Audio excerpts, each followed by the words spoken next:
अस्सलाम वालेकुम dear students.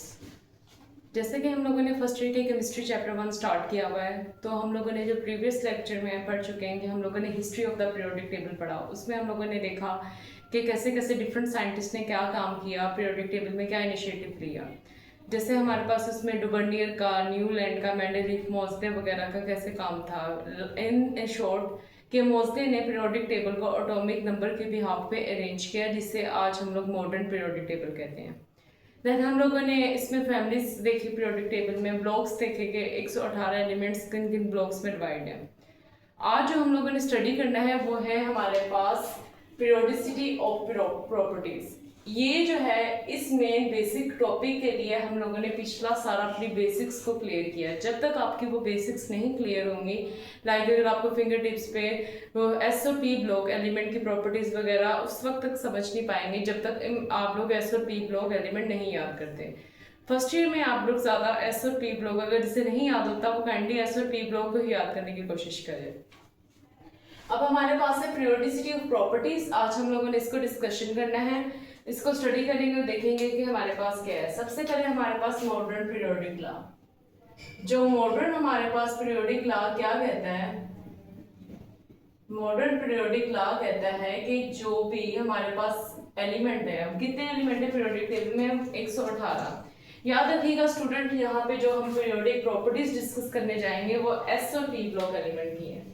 S और पी जो डी और एफ की ट्रांजिशन एलिमेंट है वो सेकेंड ईयर के आप लोग केमिस्ट्री में चैप्टर नंबर 2 में डिस्कस करेंगे। अभी जो हम लोगों ने यहाँ पे डिस्कशन करनी है वो चेंज होंगी एस और पी ब्लॉक एलिमेंट की। एस ब्लॉक में कौन कौन से ग्रुप नंबर 1 से और ग्रुप 2 आता है, और जो पी ब्लॉक है इसमें ग्रुप नंबर 13 से 18 तक आते हैं। ठीक है, तो इनकी प्रॉपर्टीज हम लोग स्टडी करने लगे हैं।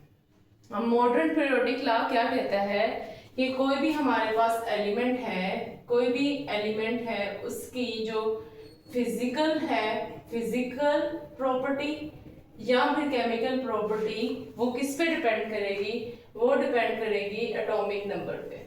किस पे?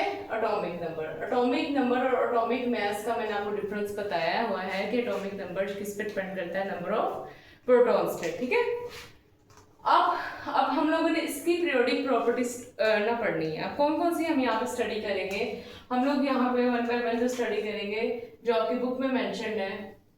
एटॉमिक रेडियाई,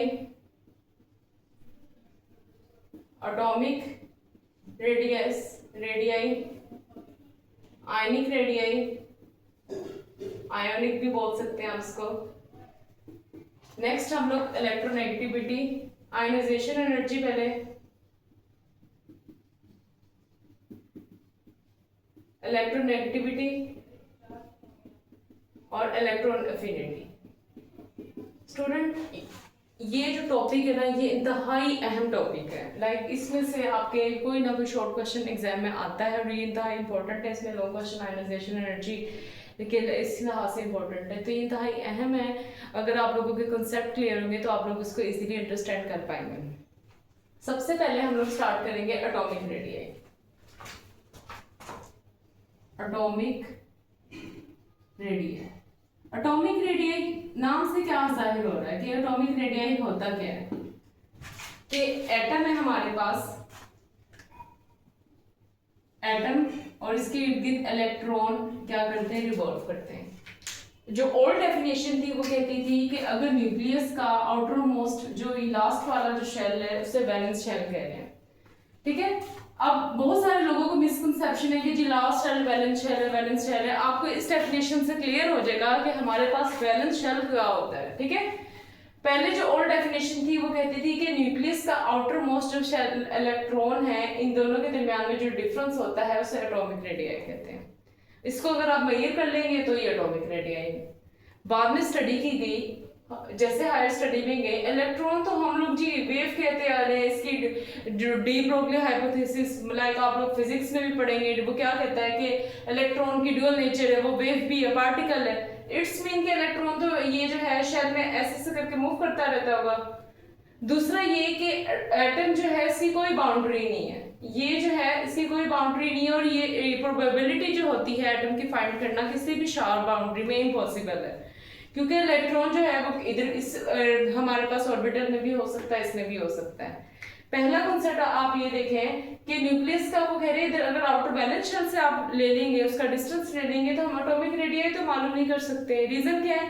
पहली रीजन ये है कि इलेक्ट्रॉन क्या है हमारे पास वेव नेचर भी रखता है। दूसरी रीजन क्या है कि इसकी कोई शॉर्ट बाउंड्री नहीं है। जाहिर बात है जब बाउंड्री नहीं होगी तो हम एग्जैक्ट कैसे मेजर करेंगे, ये तो इन्फिनिटी तक इसकी बाउंड्री जाएगी। तो इसको ओवरकम करने के लिए क्या हुआ, साइंटिस्ट ने काम किए, उन्होंने कहा कि आप लोग क्या करें, एक एटम को दूसरे एटम के साथ बॉन्डिंग करवा दें। क्या करवा दें? बॉन्डिंग करवा दें। फिर इन दोनों के जो न्यूक्लियस का आपस में डिस्टेंस लें, half of the distance between the two bonded atom के दरमियान में क्या लें, आप इसका डिस्टेंस ले लें तो आप एटॉमिक रेडियस निकाल सकते हैं। अब ये जुड़ेंगे कैसे?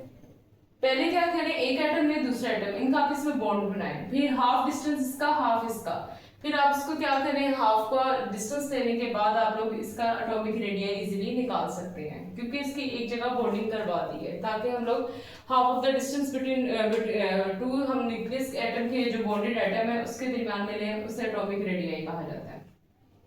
तो अब उसकी न्यू डेफिनेशन क्या होगी, half of the distance between two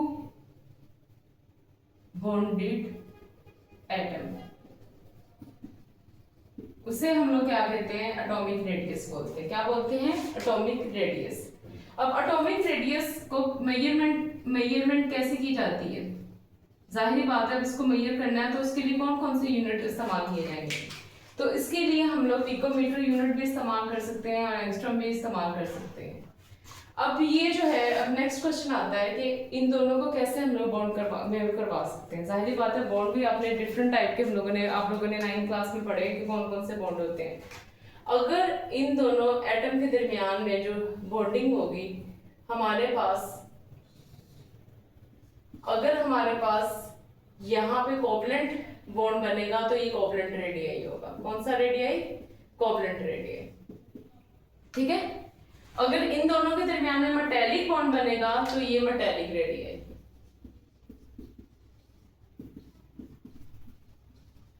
अगर इनके दरमियान में वंडरवॉल फोर्सेस होंगी तो ये हमारे पास वंडरवॉल जो है ना हमारे पास रेडियस होगा। अगर हमारे पास इनके दरमियान में आयोनिक बॉन्ड होगा तो ये हमारे पास क्या होगा, आयनिक रेडियस। आपकी बुक में सिर्फ एक ही मेंशन है, वो है आयनिक रेडियस। देखें केमिस्ट्री इतनी आसान है, इसको हवा बनाया हुआ है। लाइक देखें चारों थे बट आपकी बुक में जो डिस्कस किया एलेबोरेट करके वो आयनिक रेडियस है। बट इसका मैं आपको थोड़ा थोड़ा कंसेप्ट दे दूंगी ताकि आप लोगों को नेक्स्ट अगर कोई एमकेट की जो प्रिपरेशन कर रहा है, कोई एमसीक्यूज वगैरह आ जाए तो आपके लिए इजीली हो। जाहिर बात है आपको पता है कि जो कोवलेंट रेडियस है जिनके दरमियान में कोवलेंट बॉन्ड होता है। अब कोवलेंट बॉन्ड उन एटम के दरमियान में होता है जिसमें इलेक्ट्रॉन नॉन मेटल्स के दरमियान में, दो नॉन मेटल्स के दरमियान में हमारे पास क्या होता है, कोवलेंट बॉन्ड। और इनके दरमियान में आपस में क्या होती है, म्यूचुअल शेयरिंग होती है। म्यूचुअल शेयरिंग क्या होती है, सपोज एक ये पर्सन ए है और एक ये पर्सन बी है। अब इन दोनों के पास एक एक इलेक्ट्रॉन की कमी है, ठीक है। अब वो क्या करेंगे, ना ये इसको देगा ना ये देगा, कहेगा हम दोनों म्यूचुअल शेयर कर लें और हम आपस में एक दूसरे के साथ बॉन्डिंग कर लेते हैं और इकट्ठे मिलकर उस चीज को यूज कर लेते हैं। तो mutual sharing of electron is known as a covalent bond, ठीक है। तो इसकी वजह से जो रेडियस बनता है वो कोवलेंट रेडियस है। आप लोग कैसे मालूम कर सकते हैं कि हम लोग अगर ये जो एक हमारे पास एटम ए है और उसका बी को आपस में इनके हाफ डिस्टेंस को प्लस करके 2 पे डिवाइड कर देंगे तो हम लोग कोवलेंट रेडियस निकाल सकते हैं। और मेटेलिक रेडियस आपको पता है ये मेटल्स के अंदर होगा। अब मेटल्स में हमारे पास कोई भी मेटल ले ले, लाइक जितने भी ट्रांजिशन एलिमेंट हैं ये मेटल्स वगैरह के अंदर ये रेडियस होता है। और वंडरवॉल फोर्सेस किस में होती हैं, ये वीक फोर्सेस होती हैं, ज्यादातर नोबल गैसेस में आती हैं। अब आप देख रहे हैं ज्यादातर जो गैसेस होती हैं वो गैसेस आपस में एक दूसरे से रिएक्ट करना नहीं पसंद करती, उनके दरमियान में कम अट्रैक्टिव फोर्सेस होती हैं। एक गैस दूसरी गैस के साथ अगर हम लोग फेवरेबल कंडीशन देते हैं तब जाके बॉन्ड बनाती हैं। उन वीक फोर्सेस की वजह से ज्यादातर ये जो वंडरवॉल जो है ना रेडियस जो देखा गया है ये नोबल गैसेस में देखा गया है, गैसेस के केस में। लास्ट है आयनिक रेडियाई। आयनिक रेडियाई को हम लोग डिस्कस करेंगे इंशाल्लाह नेक्स्ट टॉपिक में। अभी तक मैंने आप लोगों को क्या बताया, what is atomic radii. Atomic radii क्या होती है कि half of the distance between two bonded atom, इसे पिकोमीटर या एंगस्ट्रॉम से मेजर किया जाता है। फिर मैंने कहा कि दो एटम जब जुड़ेंगे तो इनमें 4 तरह की बॉन्डिंग हो सकती है। अगर कोवलेंट बॉन्ड होगा तो कोवलेंट रेडियाई, अगर मेटेलिक बॉन्ड होगा तो मेटेलिक रेडियाई, अगर वंडर वाल फोर्सेस होंगी तो वंडर वाल रेडियाई, अगर आयनिक बॉन्ड होगा तो आयोनिक रेडियाई होगा। अब नेक्स्ट जो है मैं आपको उसका ट्रेंड बताऊंगी कि ट्रेंड क्या है, कि ये पीरियड्स ग्रुप में क्या इसका ट्रेंड आता है, कौन सा बिहेवियर शो करता है। चलिए नेक्स्ट स्टूडेंट हम लोग डिस्कस करते हैं कि हमारे पास इसका ट्रेंड क्या है।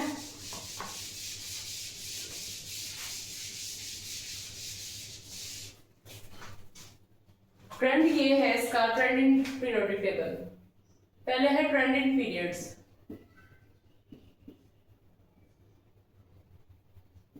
Trend in periodic table. अब आपको मैं ना 3 चंद बातें बताऊंगी कि पहले ये कौन कौन से फैक्टर पे डिपेंड करती हैं, आपको ट्रेंड ऑटोमेटिकली याद हो जाएंगे। आप लोगों ने कुछ फैक्टर्स हैं वो याद रखने हैं कि कुछ चंद फैक्टर है जिसमें ionic radii, atomic radii, ionisation energy, electronegativity, आपका टॉपिक यूं क्लियर हो जाएगा इजीली। पहले आप लोगों ने फैक्टर देखते हैं कि कौन कौन से फैक्टर हैं जिसमें हमारे पास एटॉमिक रेडियाई डिपेंड करता है। सबसे पहला फैक्टर है हमारे पास शील्डिंग इफेक्ट। क्या है? Shielding effect. अब शील्डिंग इफेक्ट क्या होती है, ठीक है। शील्डिंग इफेक्ट होता है कि हमारे पास ये एक एटम है, ये न्यूक्लियस है उसका, और ये इसके हमारे पास पहले शेल में 2 इलेक्ट्रॉन है और बाद में आप देख रहे हैं आउटर मोस्ट शेल में जितने मर्जी की, और आपको पता है सेकंड शेल में 8 इलेक्ट्रॉन होते हैं, भी 3 मैंने पुट कर दिए हैं। अब देखें ये वाले जो इलेक्ट्रॉन होते हैं जो न्यूक्लियस के करीब होते हैं ना, इसे इंटरवेनिंग इलेक्ट्रॉन बोलते हैं। क्या बोलते हैं? इंटरवेनिंग इलेक्ट्रॉन, ठीक है। अब ये वाले जो इलेक्ट्रॉन हैं ये वैलेंस शेल पे हैं, इसे वैलेंस शेल इलेक्ट्रॉन बोलते हैं। अब क्या होता है कि न्यूक्लियस की जो हमारे पास इंटरेक्शन होनी होती है, न्यूक्लियस ने जिसको हेल्ड करके रखना होता है, इस इलेक्ट्रॉन को भी पकड़ेगा, फोर्स जाएगी, इस इलेक्ट्रॉन तक भी जाएगी। अब आप खुद सोचें कि सपोज अगर आपने किसी को मारना है, अगर कोई इंसान अगर आपके बिल्कुल पास है तो आप लोग इसे इजीली पुश कर सकते हैं। अगर इंसान जो है वो थोड़ा सा एक हर्डल पे जाके है तो आप लोगों को ज्यादा क्या करनी पड़ेगी, ये वाला जो हाथ है ये ऐसा हर्डल काज करेगा। अब क्या है, इस न्यूक्लियस, इस इलेक्ट्रॉन की वजह से न्यूक्लियस की जो फोर्स है, अगर वो सपोज 10 हमारे पास मेगावाट जो है इलेक्ट्रॉन वोल्ट फोर्स करने इधर तक जानी है, तो वो यहाँ पे 7 जाएगी। क्यों जाएगी? क्योंकि ये एज अ शील्ड के तौर पे काम करेगा, ये सारी की सारी फोर्स उधर तक नहीं जाने देगा। तो इस अगर न्यूक्लियस की जो वैलेंस शेल इलेक्ट्रॉन पे जो फोर्स जा रही है, जो लाइक उसको अट्रैक्ट करने के लिए जो फोर्स आ रही है, जो सा चार्ज आता है, उसको अफेक्टिव न्यूक्लियर चार्ज बोलते हैं। क्या बोलते हैं? Affective nuclear charge. अब देखिए पूरी की पूरी तो नहीं इस पे फोर्स आ रही ना, क्योंकि इंटरवेनिंग इलेक्ट्रॉन है वो क्या कर रहे हैं, ऐसा हर्डल के शील्ड के तौर पे काम कर रहे हैं। लाइक अगर आप कोई कार्टून देख लें, वो लोग क्या करते हैं, अगर किसी ने किसी को मारना हो अगर शील्ड कर लेते हैं, शील्ड का क्या काम है, उस इंसान तक पूरी फोर्स नहीं जाएगी। ऐसे ही जो इंटरवेनिंग इलेक्ट्रॉन है वो क्या करेंगे, एज अ शील्ड के तौर पे काम करेंगे कि इस न्यूक्लियस की आउटर मोस्ट इलेक्ट्रॉन पे फुल ऑन इंटरेक्शन नहीं जाती, और जितनी जाती है उसे इफेक्टिव न्यूक्लियर चार्ज बोलते हैं। क्या बोलते हैं? Effective nuclear charge. और इस जो हमारे पास इफेक्ट को शील्डिंग इफेक्ट कहा जाता है। शील्डिंग इफेक्ट इसको कहते हैं। अब आप खुद सोचें, जैसे हम लोग टॉप टू बॉटम जाते हैं, टॉप टू बॉटम जा रहा है ग्रुप्स में। ग्रुप्स की बात करें, मैं अगर बात ले लूँ यहाँ पे hydrogen, lithium, sodium, potassium, rubidium, caesium, francium. आप देख लें हाइड्रोजन जो है हमारे पास, हाइड्रोजन का क्या है, हाइड्रोजन का एटॉमिक नंबर क्या है? 1, इसका ये साइज है। और लिथियम का क्या है? आपको मैंने ट्रिक बताई थी, 2, 8, 8, 18, 18, 32 मैजिक नंबर हैं, आप पहले का याद रखें, बाकियों का स्तर पे ऐड अप करके एटॉमिक नंबर निकाल सकते हैं। हाइड्रोजन का 1 है, इस पे 2 ऐड करें तो लिथियम का कितना हो जाएगा? 3। अब आप इलेक्ट्रॉन फिल करें, ये हमारे पास पहले शेल में 2 इलेक्ट्रॉन हो गए और जो सेकंड शेल है उसमें 1, 3 हो गए पूरे। नेक्स्ट हमारे पास सोडियम के अंदर आप क्या करें, यहाँ 8 प्लस करें 3 के अंदर तो 11 हो जाएगा। अब इसका स्ट्रक्चर बनाए, पहले शेल में 2 इलेक्ट्रॉन, दूसरे में 1 2 3 4 5 6 7 8 और 1 रह गया 11 इलेक्ट्रॉन हो गए। अब देखें नेक्स्ट हमारे पास पोटेशियम है, इसमें 8 प्लस करेंगे तो पोटेशियम का 19 हो जाएगा। पोटेशियम का मैं साइड पे बना रही हूँ। पोटेशियम का देखें पहले शेल में 2, दूसरे में 8 कर लें, 4 5 6 7 8 10 हो गए। अब कितने रह गए रिमेनिंग, 9, 1 2 3 4 5 6 7 8 9। जैसे जैसे आप देख रहे हैं टॉप टू बॉटम नीचे की तरफ जा रहे हैं, नंबर ऑफ शेल्स बढ़ रहे हैं। क्या हो रहे हैं, नंबर ऑफ शेल्स बढ़ रहे हैं, जिसकी वजह से न्यूक्लियस की जो क्यों बढ़ते हैं, नंबर ऑफ शेल और एटॉमिक साइज क्यों बढ़ता है। आप देखेंगे जैसे जैसे नंबर ऑफ शेल्स बढ़ेंगे तो नंबर ऑफ इलेक्ट्रॉन्स भी तो बढ़े हैं ना। अब एक न्यूक्लियस की फोर्स पहले 1 पे थी, उसने टाइटली पकड़ के रखा हुआ, अब 2 3 पे हो गई, तो इतना टाइटली पकड़ के नहीं रखेगा। जैसे जैसे नंबर ऑफ शेल बढ़ रहे हैं तो नंबर ऑफ इलेक्ट्रॉन भी बढ़ रहे हैं, जिसकी वजह से एटॉमिक साइज क्या हो रहा है, बढ़ रहा है। तो शील्डिंग इफेक्ट क्या होगी, अल्टीमेटली ज्यादा होती है। तो टॉप टू बॉटम क्या होता है, शील्डिंग इफेक्ट ज्यादा होता है और पीरियड्स में सेम रहता है। ये बहुत इंपॉर्टेंट बात है, पीरियड्स में शील्डिंग इफेक्ट नहीं बढ़ता। क्यों नहीं बढ़ता, अगर आपसे कोई शॉर्ट क्वेश्चन में पूछे, द रीजन इज दैट क्योंकि उसमें number of shell remain same रहते हैं। तो सबसे पहला फैक्टर था शील्डिंग इफेक्ट। शील्डिंग इफेक्ट का मैंने आपको बता दिया कि इंटरवेनिंग इलेक्ट्रॉन की वजह से आउटर मोस्ट शेल पे जो इलेक्ट्रॉन है उस पे न्यूक्लियस की जो फोर्स है वो पूरी नहीं जाती, इसे शील्डिंग इफेक्ट कहते हैं। और ये टॉप टू बॉटम बढ़ रहा है, टॉप टू बॉटम बढ़ेगा, पहले फैक्टर पे ये हमारे पास है। तो अब क्या है, एटॉमिक जो हमारे पास रेडियाई है वो डायरेक्टली प्रोपोर्शनल है हमारे पास शील्डिंग इफेक्ट पे। मींस के अगर शील्डिंग इफेक्ट बढ़ेगा तो एटॉमिक रेडियाई हमारे पास क्या होती है, ये बढ़ती। अब सेकंड हमारे पास फैक्टर क्या है, nuclear charge, effective nuclear charge. अभी जैसे मैंने आपको ऊपर कंसेप्ट समझाया, आप देखें खुद ही, पहले न्यूक्लियस सिर्फ 1 इलेक्ट्रॉन को हेल्ड कर रहा था, अब न्यूक्लियस क्या कर रहा है, 2 3 इलेक्ट्रॉन को हेल्ड कर रहा है। तो जैसे जैसे टॉप टू बॉटम हम नीचे जा रहे हैं तो नंबर ऑफ शेल्स इंक्रीज हो रहे हैं, एटॉमिक साइज इंक्रीज हो रहा है, नंबर ऑफ इलेक्ट्रॉन इंक्रीज हो रहे हैं। सो दैट्स व्हाई हमारे पास न्यूक्लियर चार्ज क्या होता है, कम होता है। न्यूक्लियर चार्ज क्या होगा, कम होगा। थर्ड है हमारे पास atomic size. Atomic size, atomic size हमारे पास क्या होता है, ज्यादा होता है। अब जैसे से आप देखें एटॉमिक साइज बढ़ता जा रहा है, एटॉमिक साइज क्यों बढ़ रहा है top to bottom in a group, the reason is that the number of electron increase. ठीक है, तो ये 3 फैक्टर्स आपने याद रखने हैं, शील्डिंग इफेक्ट, न्यूक्लियर चार्ज और एटॉमिक साइज। शील्डिंग इफेक्ट और एटॉमिक रेडियाई का डायरेक्ट रिलेशन है, इसका इनवर्स रिलेशन होगा, इसका भी डायरेक्ट रिलेशन है। अब ये 3 फैक्टर्स हो गए। अब आप देखें कि ग्रुप में कौन सा फैक्टर बढ़ रहा है और पीरियड में कौन सा फैक्टर जो है ना बढ़ रहा है, उसके भी यहाँ पे मैं आपको उसका ट्रेंड बताऊंगी। अब हम लोग उसको देखेंगे, ये ट्रेंड बहुत इंपॉर्टेंट है स्टूडेंट, इसमें से बहुत इंपॉर्टेंट शॉर्ट क्वेश्चन आते हैं। सबसे पहले है ट्रेंड।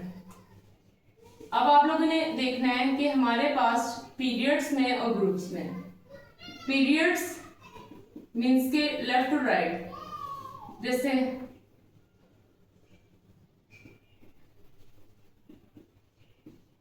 बकनोव, ठीक है, इस साइड पे देखें। पीरियड्स में देखें आप लोग लेफ्ट टू राइट, हमारे पास क्या होता है, shielding effect remain same. Shielding effect क्या रहेगा, सेम रहता है। न्यूक्लियर चार्ज क्या होता है, ज्यादा होता है। और हमारे पास एटॉमिक साइज क्या होता है, कम। एटॉमिक साइज क्या होगा, कम। अब न्यूक्लियर चार्ज क्यों ज्यादा होता है, क्योंकि जैसे जैसे लेफ्ट टू राइट ना हम लोग पीरियड में जाते हैं, हमारे पास नंबर ऑफ प्रोटॉन जो है हमारे पास बेसिकली इफेक्टिव न्यूक्लियर चार्ज ज्यादा होगा, क्योंकि नंबर ऑफ शेल्स नहीं बढ़े। नंबर ऑफ शेल्स नहीं बढ़ेंगे जिसकी वजह से न्यूक्लियस जो है वो टाइटली हेल्ड करके रखता है इलेक्ट्रॉन को।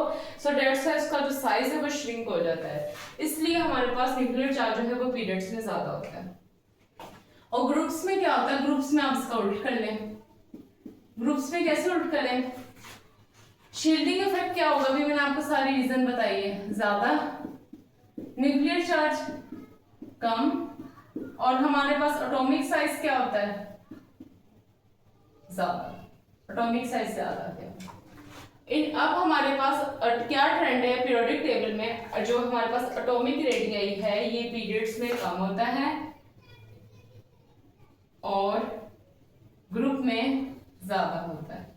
अब में शॉर्ट क्वेश्चन आ जाएगा, वाई एटॉमिक रेडियाई जो है atomic radii decrease in period. अब स्टूडेंट को अगर ये कॉन्सेप्ट याद है तो वो लिख सकता है atomic radii decrease in period due to the following reason, because shielding effect remains same, nuclear charge increase and atomic size decrease, so that's why हमारे पास एटॉमिक रेडियाई जो है वो डिक्रीज होता है पीरियड्स में। अब क्वेश्चन आ जाएगा व्हाई एटॉमिक रेडियाई जो है वो इंक्रीज क्यों होता है ग्रुप में। अब इंक्रीज क्यों होता है हमारे पास ग्रुप में, उसकी रीजन क्या होगी, उसकी रीजन ये होगी, in groups the atomic radii increase due to the following reason, because the shielding effect increase, nuclear charge decrease और एटॉमिक साइज हमारे पास क्या होता है इधर वो भी बढ़ता है। तो ये हमारा आज का टॉपिक था और ये 3 फैक्टर थे। आप इन फैक्टर्स को अच्छे से याद रखें और उसकी प्रैक्टिस करें। इंशाल्लाह नेक्स्ट वीडियो में हम लोग आयनिक रेडियाई को डिस्कस करेंगे। Thank you.